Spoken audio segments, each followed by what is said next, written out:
Teatro, o podcast de Dona Maria II, com Mariana Oliveira.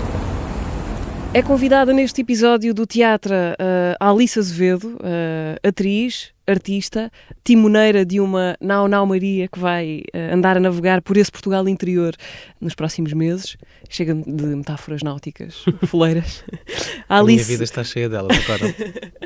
A Alice tem também um passado e um presente no associativismo, como ativista, trans, feminista, queer.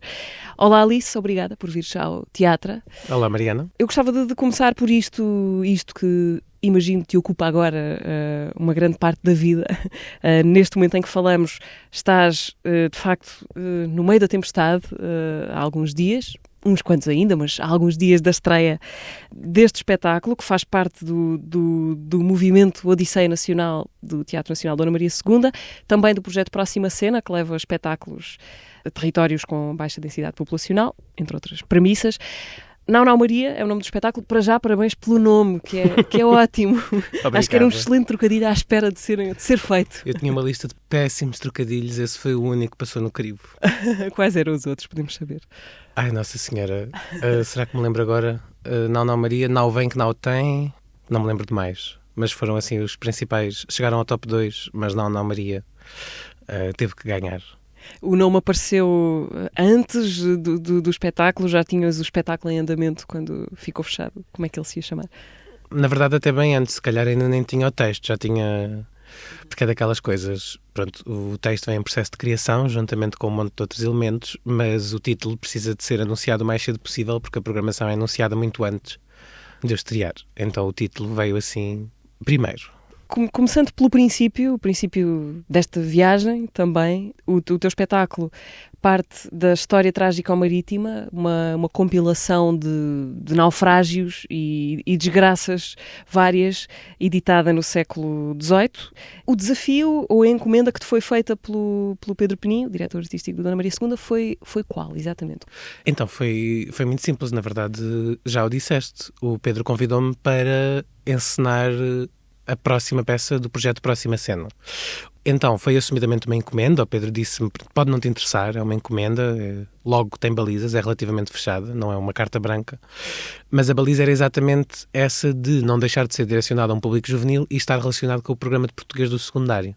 Então foi aí que eu comecei a minha arqueologia.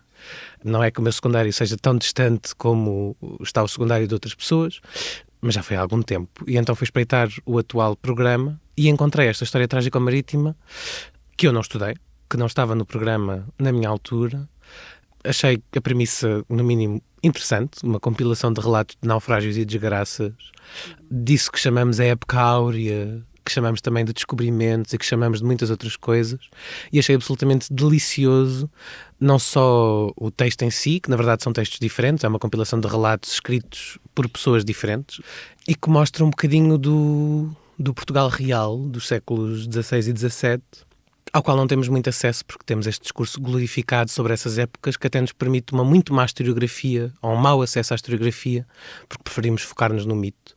E anacronicamente lidos também são absolutamente deliciosos. Coisas que se acontecessem à nossa frente se calhar eram desgraçadas, mas lidas em português antigo desde 2022 ou 23. Quase nem temos uma relação de realidade com aquilo, de ter sido uma coisa que aconteceu, de facto. Sim, como qualquer objeto antigo. Acho que a distância histórica nos cria um afastamento, uma distância. Aliás, é muito mais fácil ser crítica em relação a coisas que nos são distantes do que em relação a coisas que nos estão... Crítica não no sentido negativo de falar mal, mas crítica no sentido de análise, reflexão, do que coisas que estamos a viver no nosso presente, no nosso imediato, nas quais estamos implicados.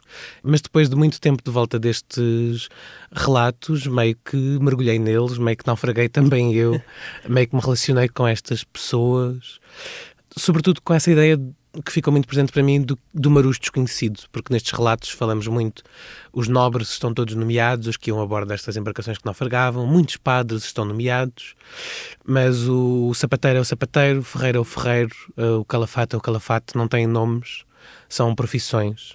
E esses soldados desconhecidos que carregaram a pimenta del rei pareceram-me as personagens mais relevantes a refletir sobre.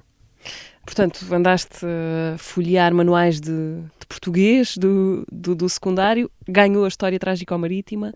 O que é que te atraiu para esse texto, que acaba por ser uma espécie de lado B da história, até lado B dos Lusíadas, não é? Um lado negro de um discurso sobre os descobrimentos que é sempre muito solar e glorioso. Como é que depois entraste por aí para, com isso, construir um discurso e um espetáculo? Nem diria um lado negro, até os problemas aqui foram todos muito brancos. Diria mais um lado trágico.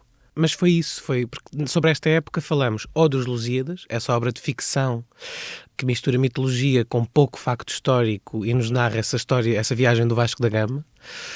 E temos, mesmo quando falamos de história desta época, falamos em termos de mitos, de descobrimos isto, descobrimos aquilo, mas raramente no ensino de história vamos aos factos. Como é que estes barcos chegaram aqui? Quem é que ia neles? Como é que um barco funcionava? Quais eram as suas hierarquias? Quem é que comia o quê? Quem é que passava fome quando havia pouca comida? Como é que se organizavam 30 por uma linha? E, na verdade, para mim, os Lusíadas acabaram por servir tanto de texto de base para a Nau Nau Maria quanto a História Trágico-Marítima serviu. Acabou por ser assim um mash-up. E com tempo e cabeça até teria feito uma espécie de tríptico, porque a Peregrinação do Fernão Mendes Pinto também para mim completa assim, estes 3 grandes textos sobre esta época ou esta temática. O Fernão Mendes Pinto foi um homem que foi soldado da coroa portuguesa e depois foi missionário e corsário e jesuíta e foi feito escravo a certo ponto, foi dono de escravos a certo ponto, andou pela China, Japão, Índia, Indonésia, um homem português. E a relação que ele teve com estas viagens e com o contacto com pessoas que não eram europeias, que não eram brancas, que não eram portuguesas, foi muito diferente daquele que a administração colonial portuguesa teve. Esta pessoa permitiu-se reconhecer a humanidade em pessoas que não eram como ele e deixar-se transformar um bocadinho pelas suas viagens. Metade deve ser mentira, mas isso também não interessa nada porque o livro é absolutamente delicioso. Só a primeira página, a forma como ele escreve, é para mim quase cantada.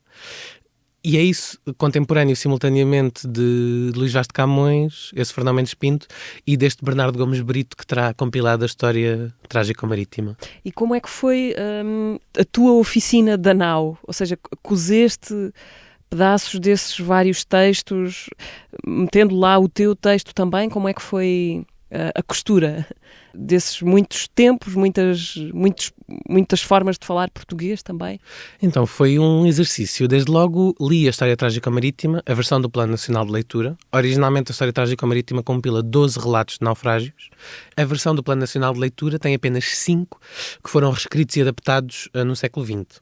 Então, desde logo, eu fui procurar uma versão que é de 1942, que está digitalizada na Biblioteca Nacional, que compila os 12 relatos originais, mas esses 12 relatos, 5 deles foram selecionados e reescritos, e essa reescrita também alterou muita coisa. Há um relato, por exemplo, que é o que eu mais uso na peça, o relato dos baixos de Pedro dos Banhos, que é todo escrito na primeira pessoa por um homem que esteve no naufrágio e que esteve naufragado nessa ilha deserta desses baixos, e a reescrita torna a escrita toda na terceira pessoa, um narrador exterior que descreve o que acontece.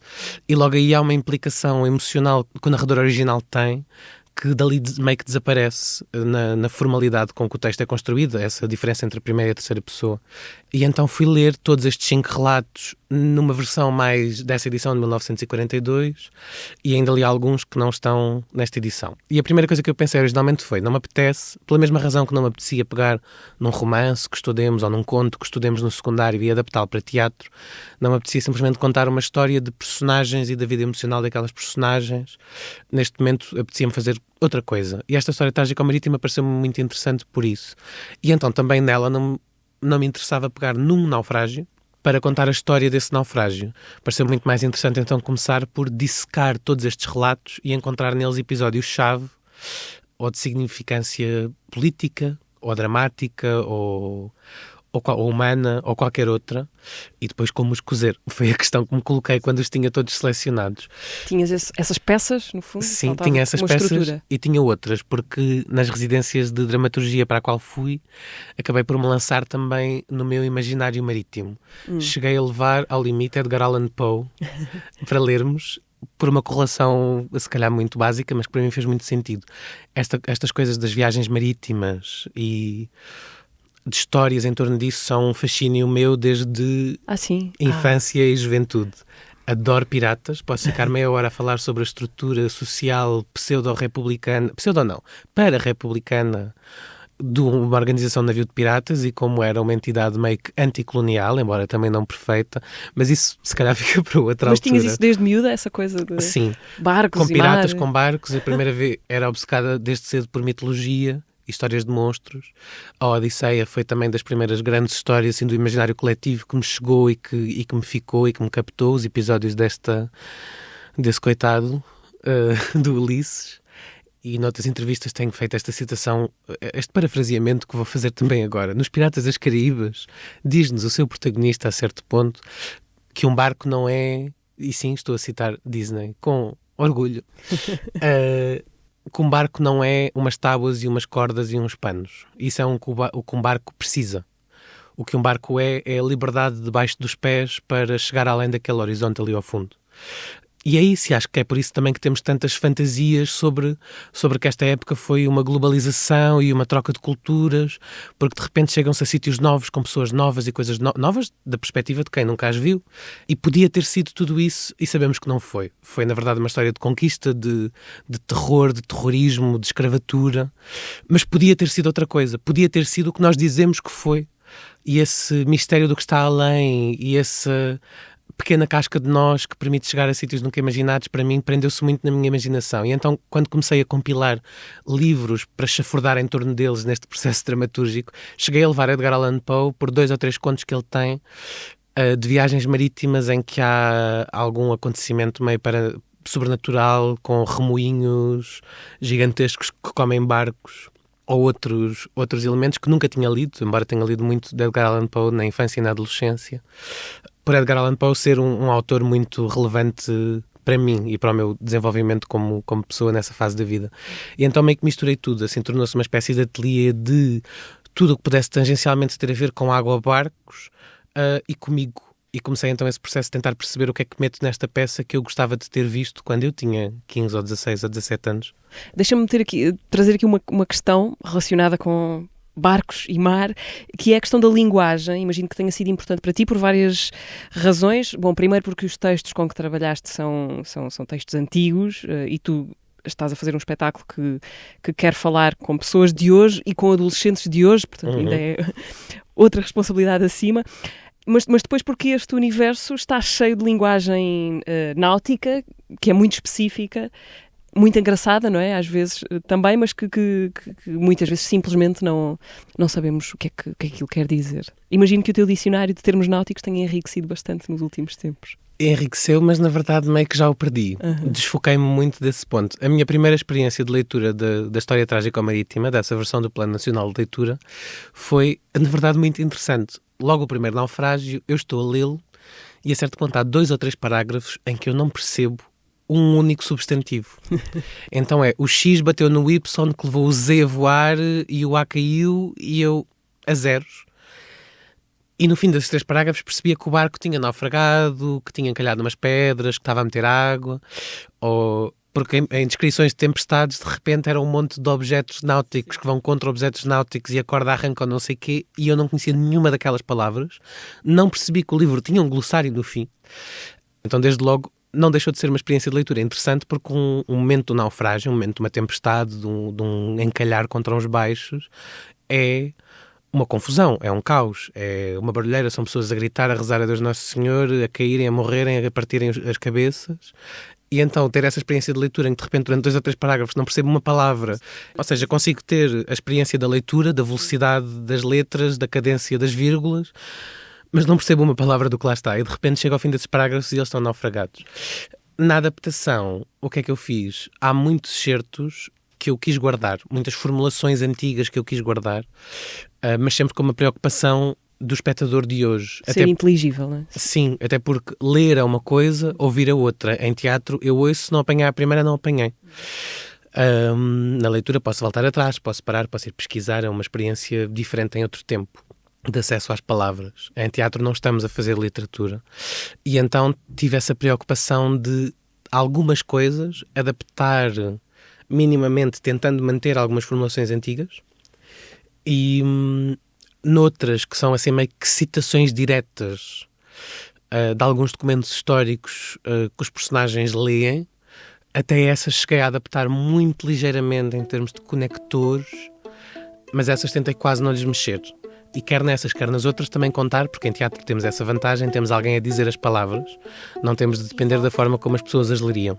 E então a forma como os atores leem também nos informa sobre o que é que lá está. Não simplesmente o conteúdo das palavras, mas as inflexões, o tom. E acho que esse facto ajuda também a tornar inteligíveis e acessíveis estas palavras e estas imagens que o espetáculo propõe. Eu gostava de dedicar este espetáculo à minha mãe. Sem ela, pronto, né? E a Deus, sempre a Deus, ao Vasco da Gama, ao Infante Dom Henrique, ao Fernão Magalhães, não é cá, o outro mentiroso, e ao Pedro, ao Tristão, ao Francisco e... aos outros insígnios homens todos, foram muitos. E às Reais Altezas, El Rei Dom João II, El Rei Dom Manuel I, El Rei Dom João III, quis especial para El Rei Dom Sebastião, acho que ele não veio hoje, e ao El Rei Dom Henrique também, digam o que disserem as más línguas, e pronto, aos Filipes, que mesmo sendo os espanhóis foram eles reis, El Rei até sou espanhol e tudo, e pronto, aos El Reis todos por aí abaixo. Uma menção honrosa para El Rei Dom João V, sempre muito bem vestido. Ao El Rei Dom Dinis, claro, que se não fosse ele, tínhamos arranjar lenha para nos queimar. Salve seja. Eu tenho medo de me estar a esquecer de alguém. Eu espero que não me levem a mal, eu não tenho jeito nenhum para estas coisas. Mas pronto, este espetáculo é dedicado a estes todos e tantos mais. Sem eles não tinha havido tanta nau e Galeão a naufragar tragicamente, o que sendo muito triste dá uns relatos ótimos. Isto é dedicado a todos eles e a obsessão que tinham com temperos. Sem eles, nada disto teria sido possível. Obrigado! E como é que chegaste à forma de duas pessoas, dois atores? É um espetáculo muito centrado no texto, não é? E no débito do texto. Como é que chegaste a essa decisão de quero ter estas duas pessoas em palco? Então, foi muito simples. Quando o Pedro Peninha me convidou... Fazia parte da encomenda também. A encomenda dizia, no máximo, vocês são 5 pessoas numa carrinha, agora organiza-te. Okay, pronto. Pronto. Está porque o projeto Próxima Cena tem essa premissa do espetáculo, e o espetáculo implica os atores, a técnica polivalente que viaja com o espetáculo e que monta, desmonta, opera luz, som, vídeo e o que mais houver. E ainda conduz a carrinha, que no meu caso tenho o privilégio de ser a Rita Sousa, do Departamento Técnico do Teatro Nacional Ana Maria II. Pronto, teria que ser a Rita, eu ou qualquer outra pessoa que vá auxiliar, mais os atores, mais uma pessoa de produção / relações públicas e no máximo 5 pessoas. Então eu pensei, bem, não quero escrever um monólogo e se calhar não me cabem 3 atores, então ficamos pelos 2. Foi um bocadinho o constrangimento do convite. E foi claro para ti que não te querias pôr em cena, a ti? Foi. Eu, na verdade, todo o meu trabalho criativo, enquanto criadora de teatro ou de performance, até hoje, foi autoral. Claro que foi autoral. Todo o trabalho é autoral, mas isto foi comigo. Ou foram monólogos meus, ou foram co-criações, até nomeadamente com a Lila Tiago, a vocalista de Fado Bicha e grande amiga pessoal. E, entretanto, tive também, ensinei umas leituras encenadas, em que a Lila também entrava, bem como a Teresa Coutinho e o João Caçador na música, em que eu também entrava como intérprete. Mas aqui quis ter, embora seja um projeto, lá está, pequeno, que tem que caber numa carrinha, etc., é o de maior dimensão que eu já fiz como criadora. E queria mesmo focar-me, e também tinha a dramaturgia, e queria mesmo focar-me exclusivamente na encenação, que já me está a dar mais do que pano para mangas e até delegava mais se conseguisse. Mas foi claro para mim que queria ter essa experiência de estar completamente de fora. Portanto, Alice, esta é a tua primeira vez a dirigir, a encenar um espetáculo? Podemos dizer isto assim? Depende de como entendemos espetáculo, mas assim uma fórmula mais tradicional do que a teatro, em que há um palco e há uma plateia e acontece num edifício chamado teatro. Sim. Tem outra particularidade esta estreia, porque faz parte da tal Odisseia Nacional, de que já falámos. A Nau Maria vai estrear, tem estreia em Torre de Moncorvo e depois vai por uma digressão que desce pelo Portugal de dentro, o que fica mais longe, curiosamente, do mar que tu, Sim, eu imagino-nos falas na sempre peça. a levarmos uma nau a reboque da carrinha do Nacional, assim amarrada com cordas, a ver com quantas tábuas ela chega ao Alentejo. Porque acaba no Alentejo, não é? Porque Esta acaba no digressão. Alentejo, a nossa digressão. Já agora, tens naus em palco cenicamente ou não? Sim, como podes imaginar, na premissa de tudo, inclusive o cenário, tem que caber numa carrinha, eu fui pedir emprestado ao Neves Neves a nau que ele usa na Reconquista da Olivença para enfiar nesta carrinha de 2x3. Não estou obviamente a brincar, não temos... Temos imaginação, temos o faz de conta. Sim. Temos um cenário muito polivalente, mas onde não deu para ir buscar um barco, infelizmente. Já agora deixa-me dizer as paragens da nau, depois de Torre de Moncorvo, Carrazeira de Anciães, Mirandela, Idanha Nova, Fundão, Miranda do Corvo, Sardual e depois chegamos ao Alentejo, Mértola, Grândola, Borba e Castelo de Vide. Vai ser para ti também uma grande incursão no desconhecido. Imagino que muitos destes sítios e destes teatros, destas estruturas, não te sejam familiares. Não completamente, passei umas ótimas férias no Sardual há 1 ou 2 anos atrás. Aliás, já sei onde é que vou exigir à produção que todas as minhas refeições sejam passadas. No Queres restaurante... deixar... Okay. Agora não me Vai, lembro do... No Zito. É ao lado de um bar chamado Potes. Mas não me lembro do nome do restaurante, mas acho que é o Zito. Onde comi as melhores bochechas de porco da minha vida. Peço desculpa a todos os amigos veganos que me estão agora a ouvir. Mas muitos dos sítios onde vamos nunca fui. Nunca fui atrás dos montes. Mirandela, Torre de Moncorvo, Carrazeira de Anciães. À região centro já passei e às cidades onde vou no Alentejo também não posso dizer que já tenha lá estado uma quantidade de tempo significativa. Mas na verdade este ano que passou, 2022, acho que foi o ano onde eu mais viajei dentro de Portugal e também tive algumas saídas. Estreiei-me fora da Europa, fui ao Brasil, nunca tinha ido. Fui no inverno, mas descobri que tanto faz. Estava muito calor na mesma. No inverno lá, ou seja, era verão cá e eu pensei, extraordinário, vai estar mais fresquinho lá, mas não estava. O que é que foste fazer já agora, ao Brasil? Eu tinha feito assistência de encenação no ano anterior para uma peça da Cristina Carvalhal. Okay. Sou uma ópera, um tumulto, uma ameaça, que estreou no São Luís.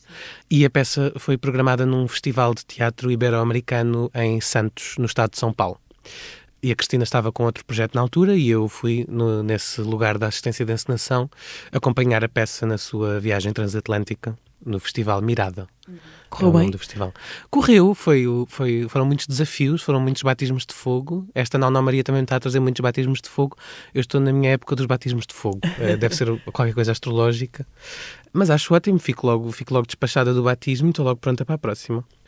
Por isso, mesmo a preparação para esta digressão, esta odisseia do interior que eu vou fazer, já foi a minha pequena guerra de Troia antes de partir 10 anos para o mar, ou para o interior neste caso, e está a ser muito rico. E cada vez mais gosto de estar fora de Lisboa e tenho essa falência de ser uma pessoa não só muito social, como muito sedenta de muitas coisas, e uma cidade providencia-as, mas cada vez mais estar fora de Lisboa é a paz, o sossego e tudo o que eu preciso na minha vida. Porquê? O que é que já te aborrece no bulício da cidade? Não me aborrece. Acho que também estou mais velha. Estou cansada, dói-me os ossos, dói-me as Calma, costas. tu tens 20 e... quê? 6. Ok. 26 anos. Só para situar mas estes, estou muito mais velha. vividos, muito bem vividos. Uhum. Estes ossinhos já passaram por Paris de França, Ah. onde vivi também muito pouco tempo, mas muito bem vivido. Quando é que lá estiveste? Entre 2017 e 2018, em Erasmus. Uhum. Ou seja, estou diferente, estou mais cansada, estou mais caseira, estou mais fechada. Acho que também, na verdade, no início da entrevista disseste que eu sou ainda atualmente ativista. Na verdade não sou. Estou afastada não da política, porque acho que política fazemos todos os dias, mas estou afastada do ativismo, que é uma coisa muito concreta, uma forma de organização mais alargada e de discussão e de contribuição para um núcleo de pessoas. A política que eu faço neste momento é opinar. É a política de opinião de Facebook que qualquer pessoa tem acesso. E penso muito, mas estou numa fase da minha vida com muito mais perguntas do que respostas e também muito mais fechada. Na verdade, muito mais propícia à criação. O teatro, para mim, também é muito mais um exercício de perguntas do que de respostas. Uma espécie de hora e meia, 2 horas, o que for, de consciência estendida para lá dos limites do nosso crânio, em que de repente temos uma sala inteira dentro da qual pensar.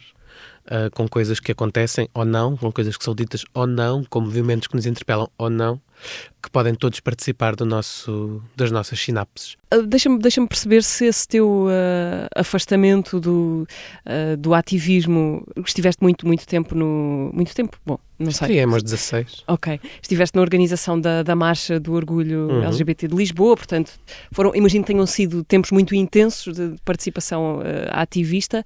Gostava de perceber se esse teu afastamento, essa pausa, tem a ver com quereres dar mais tempo à criação, por exemplo. Nem foi, na verdade.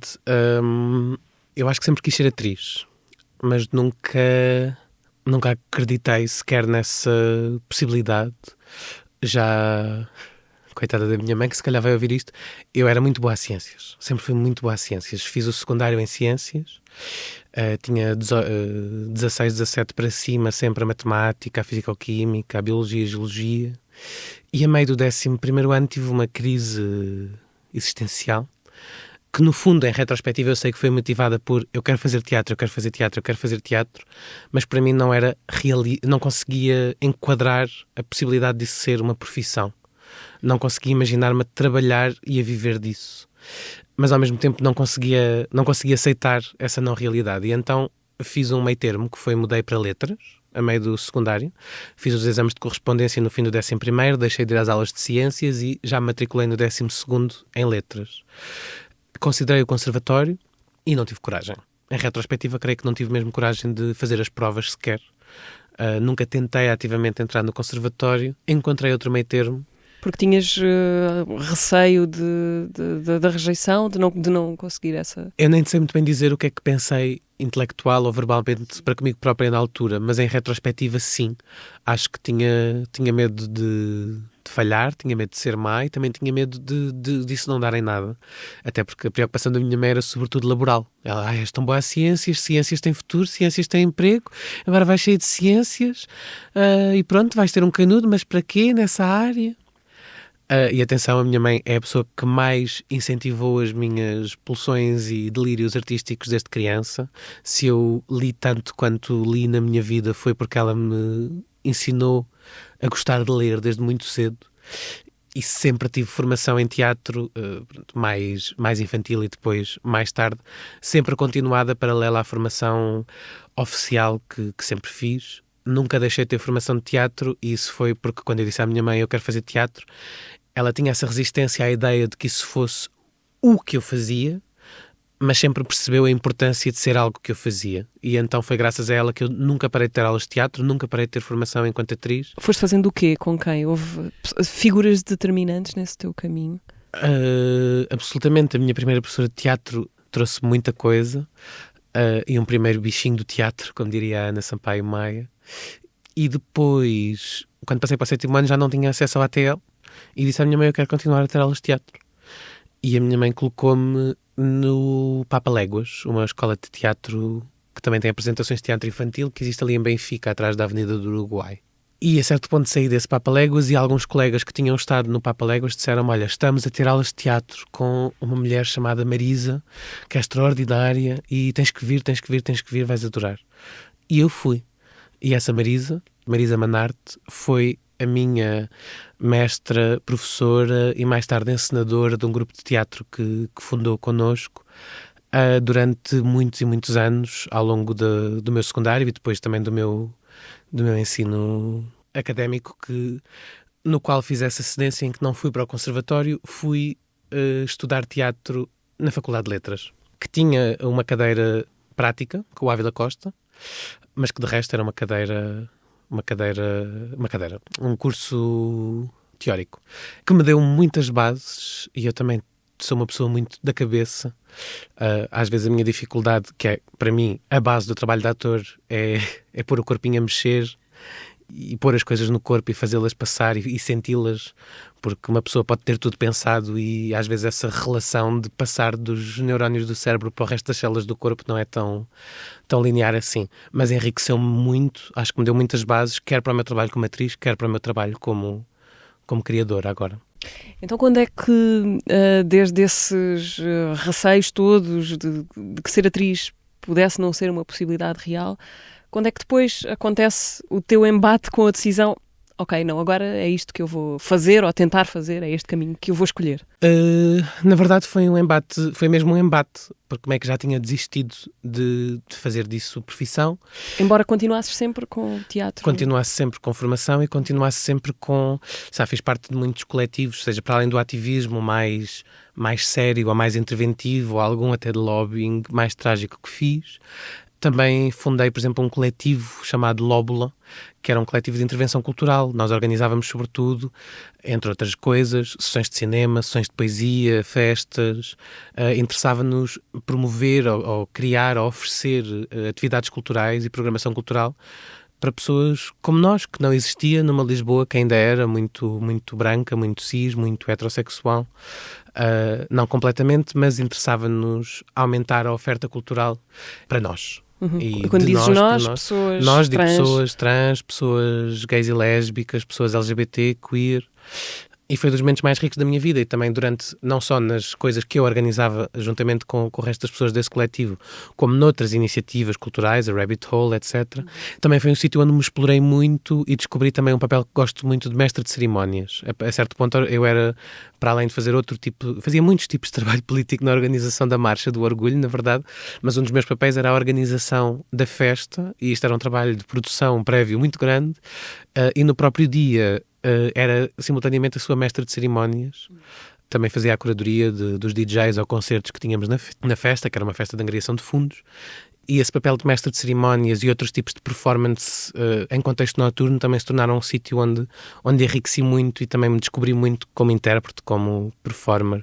Entretanto, fui sempre fazendo outras coisas. Tinha este grupo de teatro, o grupo de teatro Sai de Cena, com a encenação da Marisa Manarte, onde também trabalhei durante muitos anos. E, entretanto, estava com um trabalho full-time num call center, porque precisava de comer, como as pessoas. E foi o que surgiu na altura, uma oportunidade que surgiu depois de uma fase difícil de desemprego. Foi o primeiro salário decente que tive, foi o primeiro contrato de trabalho que tive, mas também era um trabalho que me consumia muito a alma. Que te estava a sugar. Sim, e era um trabalho das 9 às 5. Quando eu saía de lá só queria fazer como as pessoas têm trabalho das 9 às 5. Queria estar com a minha namorada, queria comer, queria ver filmes, queria jogar computador, queria ir dormir. Não tinha tempo, não tinha energia para pensar, quase.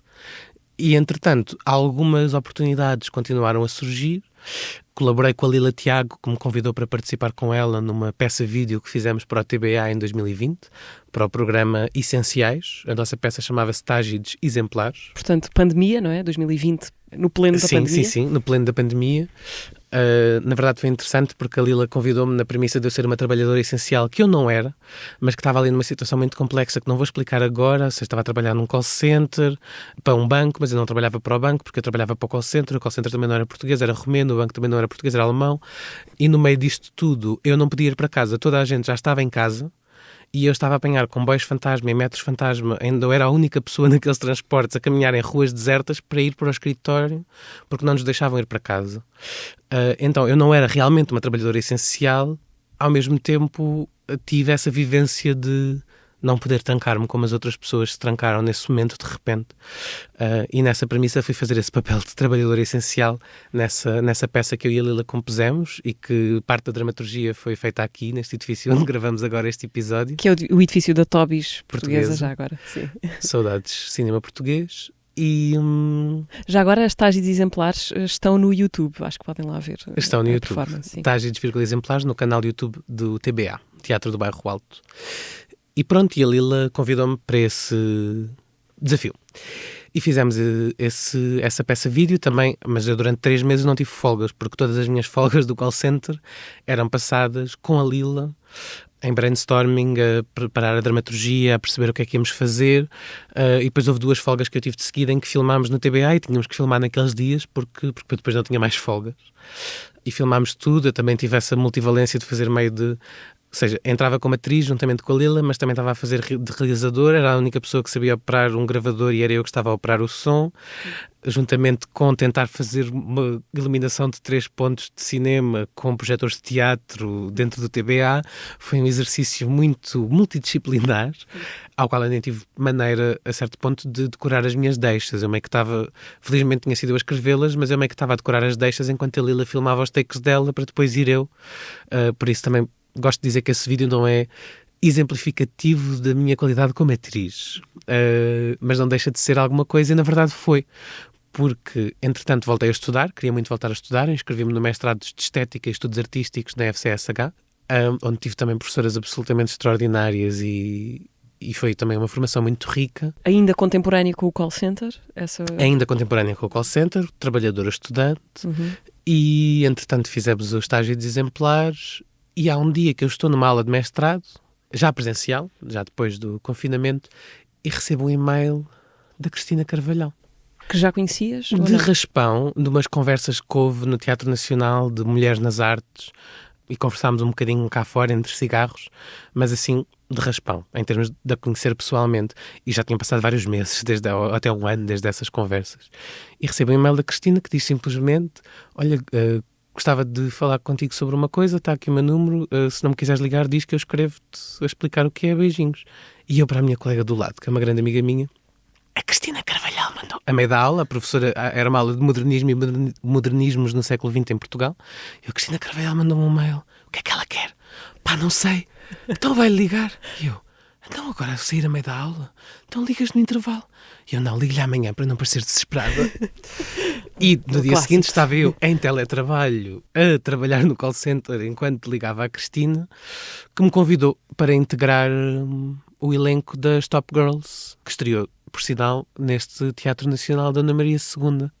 E eu, na altura, na verdade, nunca tive muita sorte com castings, também nunca fiz muitos, mas o simples facto de ser uma mulher trans e de viver numa sociedade transfóbica já me afasta da ideia de ir a um casting. Quando alguém está à procura de uma atriz, normalmente não está à minha procura.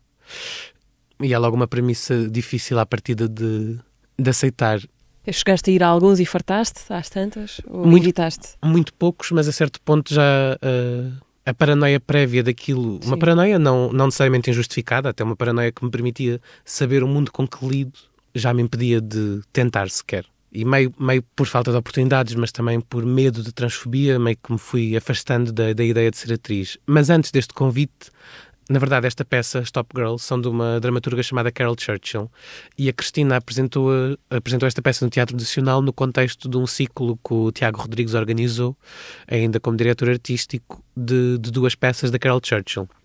A outra sendo O Distante, que foi encenado pela Teresa Coutinho. E a Teresa Coutinho abriu casting para procurar uma atriz, e o casting dizia algo tão simples, ou a chamada de casting dizia algo tão simples quanto: procura-se atriz, abre parênteses, cis ou trans, fecha parênteses. De X-idade, não sei o quê, o casting é neste dia. Viste isso antes do e-mail da Cristina Carvalhal? Absolutamente. Por coincidência absoluta. Sim, e andava há vários dias a pensar: eu vou-me candidatar a este casting, porque este é um casting onde já tinha ouvido falar da Teresa, do trabalho da Teresa, tinha muita curiosidade em trabalhar com ela, e pensei, isto é um casting onde à partida não... provavelmente nem fico. Nem sei quantas pessoas é que irão a este casting, mas é um casting onde parte do princípio que se não ficar não é por ser trans, não é por transfobia. Já tinha o e-mail pronto, escrito, faltava uma carta de motivação que ia fazer no dia seguinte quando recebo o telefonema, ou quando faço o telefonema à Cristina depois de receber o e-mail, e ela me convida para entrar na outra peça do mesmo ciclo. E eu, na verdade, até fiquei baralhada quando a Cristina me disse o nome da dramaturga, as datas, o teatro, e fiquei assim: mas eu ia mandar eu ia agora mandar uma mas entraste candidatura na minha cabeça. Ia mandar uma candidatura para esse casting. Que prático que me ligues logo a convidar. E ela: não, são duas peças diferentes, não sei o quê. Depois olhei para o site do Nacional e percebi: realmente são. E pensei: bem, fico já aqui. Acabei por nunca mandar a candidatura do casting para a peça da Teresa, e percebi tudo muito mal. Eu achava que a peça em que eu participava ia estar na sala de estúdio, só já a meio do processo de ensaios é que percebi que me ia estrear profissionalmente na Sala Garrett do Teatro Nacional da Ana Maria II. Outro batismo de fogo. Nas Top Girls, tu foste a Papisa Joana, que existiu, não existiu? Provavelmente não, mas não interessa nada, é como a Fernão Mendes Pinto. Sim. É esse mito apócrifa de uma mulher cis, entre aspas, que terá, disfarçada de homem, integrado à Igreja e eventualmente chegado a Papa. É delicioso pensar que, em última instância, esta personagem pode ser lida como um homem trans, se quisermos, mas nunca como uma mulher trans. E achei delicioso poder exercer essa liberdade que muitas poucas pessoas trans têm, até em teatro, de fazer de fazer este jogo, de estar a representar, ou era uma mulher trans a representar uma mulher cis disfarçada de homem cis, ou era uma mulher trans a representar um homem trans, mas foi, em qualquer dos casos, um exercício interessante. Pesquisei muito sobre a Papisa Joana e posso dizer que provavelmente não existiu não há indícios de que ela tenha existido, há mais indícios de não podemos ter a certeza de que ela não existiu, o que é diferente de poder garantir que existiu. Esse momento em que, como dizes, te estreias profissionalmente como atriz num dos palcos mais cobiçados, é nesse momento em que vais fazer as Top Girls no Dona Maria II que se abate sobre ti a ideia ou a convicção de que, ok, então isto é possível e é isto que eu vou fazer. É um momento importante esse. Sim, mais ou menos. Foi um ponto de viragem, porque eu não conseguia conciliar os ensaios com o call center. Mas ao mesmo tempo pensei, ok, agora tenho este trabalho e isto são 3 meses. Passarem 3 meses, estou no desemprego outra vez. E então, até sair do call center, negociando que se voltasse para o call center, voltaria com as mesmas condições salariais, e eu realisticamente pensei, pronto, isto vai ser muito giro, vai ser extraordinário, vai ser o ponto alto da minha vida, e depois vou voltar para o call center. E então desde logo despedi-me do call center, então, para me lançar nesta aventura, porque não era conciliável e não ia recusar a hipótese de entrar numa peça com um texto tão divertido, de uma encenadora tão extraordinária, e num teatro do qual eu já era público assíduo. E lá fui eu, e na verdade acabei por não voltar para o call center. Acabei por fazer logo essa assistência de encenação à Cristina, uns meses depois. O teu trabalho com a Cristina continuou de outras formas, também na Nau Maria, já agora. Sim, na verdade a Cristina tornou-se uma parceira no crime, absolutamente. Acolheu-me debaixo da sua asa. Neste momento integro juntamente com ela a equipa das Causas Comuns.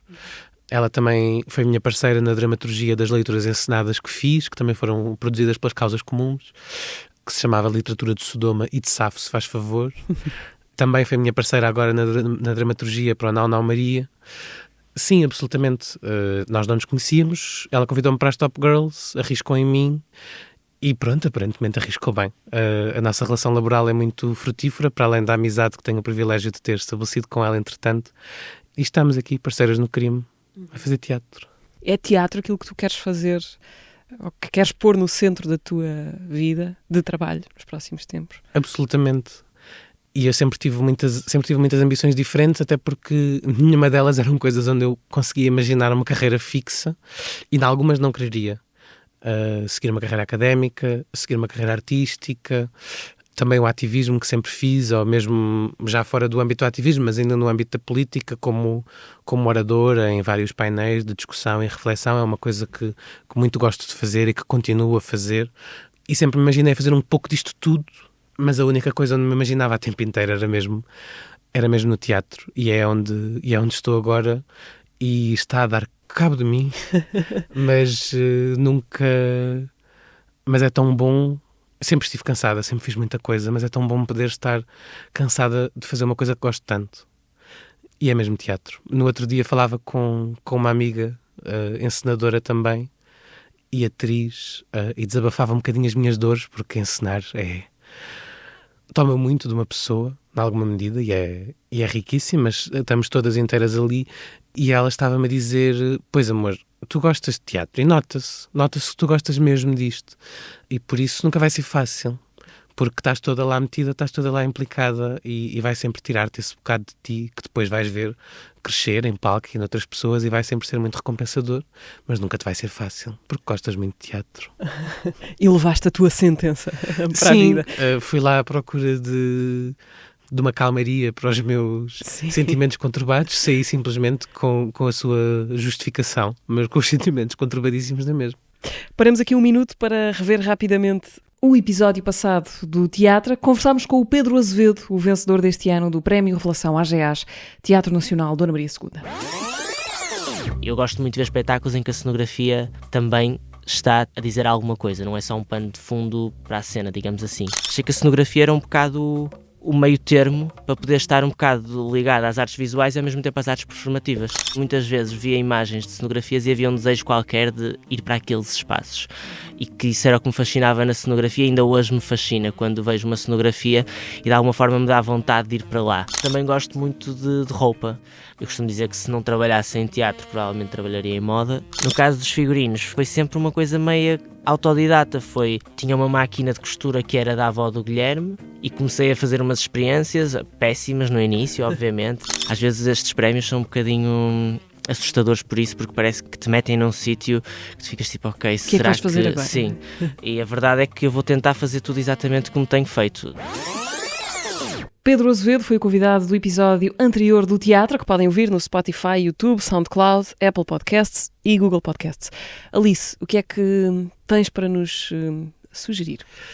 Então, eu estou muito absorvida pelo processo da Nau Maria, o que faz com que eu há muitos meses não leia e não veja nada que não esteja relacionado com a dramaturgia ou com a encenação desta peça. E então, hoje de manhã, antes de sair para aqui, ainda perguntei à minha colega de casa: "Oh pai, eu vou ter que dar uma sugestão de alguma coisa, eu não vejo nada, não leio nada há meses." Pode ser uma coisa antiga, que tenhas visto ou lido há muito tempo. Claro, mas a minha cabeça está tão fechada agora neste buraco até à estreia que eu não conseguia tirá-la um bocadinho do buraco para pensar o que é que eu li, o que é que eu vi, o que é que eu ouvi recentemente que quero muito partilhar com o mundo. E ela relembrou-me de um livro, assim, dos últimos que eu li antes de me enfiar neste buraco, que foi absolutamente delicioso. Mas antes disso, até recomendo os Lusíadas. Uhum. Posso dizer que nunca tinha tido uma relação tão interessante com os Lusíadas como neste processo. Descobri coisas que achava que sabia, que não sabia coisa nenhuma, sobre todos estes lugares comuns. Toda a gente acha que conhece os Lusíadas, mas na verdade a forma como nos é ensinado é muito precária. Eu lembro-me de tentar ter discussões sobre coisas que o poema me suscitava nas aulas e, embora fossem coisas que interessavam muito a minha professora de 12º ano, ela dizia: "Mas isso não sai no exame e eu tenho que vos dizer o que é que vocês têm que pôr no exame." Sim, se fores dizer isso no exame, não está nos critérios. Exato, o exame não está feito para nós pensarmos, o exame está feito para nós reproduzirmos o que alguém decidiu que é suposto nós tirarmos dali. E então acaba por ser um ensino muito, muito pobre, que não nos permite a riqueza que qualquer texto nos poderia trazer. E os Lusíadas, embora não deixam de ser uma obra racista, uma obra misógina, uma obra com muitas problemáticas também derivadas de estas palavras que eu lhe atribuo anacronicamente, do seu tempo, sim. Que no século XVII ainda não existiam, não estavam cunhadas com esses termos. Não deixa de ser um texto, desde logo literariamente riquíssimo, como quando eu estava a desfazer os Lusíadas para fazer uma espécie de cronologia, não cronologia, de um resumo dos Lusíadas para me ancorar para a Nau Maria, isto é, para a dramaturgia. Houve secções a que eu chamei o poeta comunista 1, o poeta comunista 2, o poeta comunista 3, momentos em que, na verdade, vemos... Acho esses detalhes do texto muito mais interessantes do que a superfície do texto, do que o elogio aos descobrimentos, ao Vasco da Gama, ou quem quer que seja. E de repente, nos detalhes do texto, até mais do que simplesmente no episódio do Velho do Restelo, que é muito interessante e que nós lemos de uma forma muito redutora, é muito mais complexo do que um homem desagradado e que está contra as coisas. É quase um insulto, não é? Não é bom ser o Velho do Restelo. E na verdade também não é necessariamente bom, nem é necessariamente mau, mas lendo aquilo é uma figura muito mais nuanceada e muito mais interessante. Sim. Do que a forma como reduzimos a esse insulto de uma pessoa que não quer progredir com os tempos. Mas mesmo outros episódios, até especialmente de crítica própria. Nas aulas de português, eu lembro, quando demos a Ilha dos Amores, demos uns certos em que se falava de como as ninfas fugiam dos marinheiros e eles iam atrás delas e elas gritavam porque não queriam nada, mas quando os marinheiros as agarravam, elas lá gemiam e lá gostavam. E eu levantei o braço e disse: "Professora, isto parece uma muito macabra fantasia de violação." Ou seja, uma encenação de uma fantasia de violação em que estas ninfas querem, mas fingem que não querem, que é, na verdade, um discurso muito problemático que nós temos, porque, na verdade, quando alguém não quer, não quer. E nós criamos na ficção esta ideia que valida muitas dos problemas que temos até em nos relacionar intimamente nesta sociedade. E pronto, eu levantei o braço e disse: "Isto é uma fantasia macabra de violação." E a professora olha para mim e disse isso é uma análise muito interessante, mas isso não sai no exame e por isso vamos continuar. Mas, na verdade, lendo com atenção a Ilha dos Amores, como eu fiz nos últimos meses, o canto 9 dos Lusíadas, aquelas ninfas, elas não querem fazer aquilo, oferecer os seus corpos àqueles portugueses que vão ser glorificados porque chegaram à Índia. A Vênus manda ao seu filho Cupido espetar-lhes flechas para elas ficarem, no fundo, mete-lhes Sim. drogas nas bebidas. Exato, sim, é a sim, versão sim. do século XVII mitológico, ou grega mitológica, ou romana mitológica, de pôr roofies nas bebidas. E então elas já estão todas drogadas quando eles lá chegam. E a descrição das flechas, na verdade, curiosamente, do Cupida espetar-lhes flechas, não é bonita. Há uma descrição física de chagas e de feridas que ficam dos ferimentos daquelas flechas.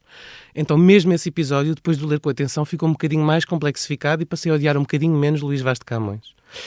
Aconselho os Lusíadas. E aconselho também, nada a ver, Detransition Baby, um livro que acho que ainda não está traduzido para português, que se traduziria o título vagamente como Destransição Bebé, escrito por uma mulher trans britânica, que é das coisas mais lindas que eu li no passado recente, com as quais mais me relacionei. É muito raro para mim ter acesso para mim e para qualquer pessoa, ter acesso a produção cultural feita por pessoas trans. E este livro é de uma riqueza humana, de uma mestria narrativa extraordinária, de um humor em que eu ria de 2 em 2 parágrafos. Há um parágrafo sobre um funeral em que eu no primeiro parágrafo já me estou a escangalhar a rir, no parágrafo seguinte estou a chorar baba e ranho, e fui alternando o capítulo inteiro entre chorar e rir a chorar e engasgar-me no meu ranho. E foi a minha colega de casa, depois leu o livro, porque ela disse: pá, tu cada vez que pegas nisso riste durante meia hora seguida, deixa-me emprestar esse livro. Ela lá comprou na verdade a cópia dela e também se apaixonou. Parece uma versão daquele sketch dos Monty Python, da Killer Joke, piada que mata, que toda a gente pega. Sim, enfim. e morre. Sim. E... A rir. Mas sim, é absolutamente delicioso. É sobre tem 2 personagens principais, uma mulher trans e a sua ex-namorada trans, que entretanto destransicionou e é um homem, entre aspas, outra vez. E é uma história sobre parentalidade, intimidade, relações, género e elefantes. Eu estou convencida. Detransition. Detransition, baby, salvo Ok. erro.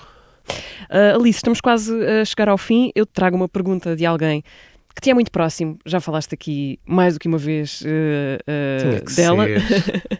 Tão próximo que já chegou a fazer um fado com o teu nome. É a Lila, fadista da dupla Fado Bicha. Então, cá vai. Olá, Alice. Neste preciso momento estás no teu quarto, com a porta fechada, a ter uma reunião por Zoom sobre o teu projeto Não Maria, que é uma coisa que tem sido bastante recorrente nos últimos tempos. A tua peça está quase a estrear e a Mariana sugeriu-me fazer-te uma pergunta e eu fiquei a pensar: o que é que eu nunca perguntei à Alice? Há muitas coisas, claro, mas ocorreu-me esta pergunta: que livro ou peça de teatro ou canção de outra pessoa é que tu gostarias de ter sido tu a escrever e porquê? Um beijinho, boa conversa para vocês. Nossa Senhora! Depois é logo daquelas perguntas super evidentes e fáceis que gostaria de ter sido eu a escrever, ou a fazer, ou a ensinar, ou a realizar. Suponho que os Lusíadas não sejam uma hipótese. Não, eu gosto muito de os ler, mas acho que não teria sido eu a escrevê-los, de certeza. Eu escrevia mais uma Não Maria. Mas se calhar posso dizer, lembrando-me assim de um filme que vi recentemente, se calhar não gostava de ter sido eu a fazê-lo, mas na verdade ele tem para mim muitas formas de fazer, formas de pensar cinema, sobre uma rapariga que finge que está bêbada e drogada à noite em discotecas, para homens que vão a discotecas para violarem raparigas que estão bêbadas e drogadas, a levam para casa e de repente descobrem que ela não está nem bêbada nem drogada. E o filme deixa ali uma ambiguidade em que nunca nos mostra o que é que ela lhes faz. Então não sabemos se é uma grande história de rape revenge em que ela... porque a amiga dela foi violada e suicidou-se. E ela tem este mecanismo de vingança, mas que nunca vemos o que é que ela faz a estes homens que a levam para casa. Se os mata, se os magoa, se lhes dá um raspanete e se vai embora.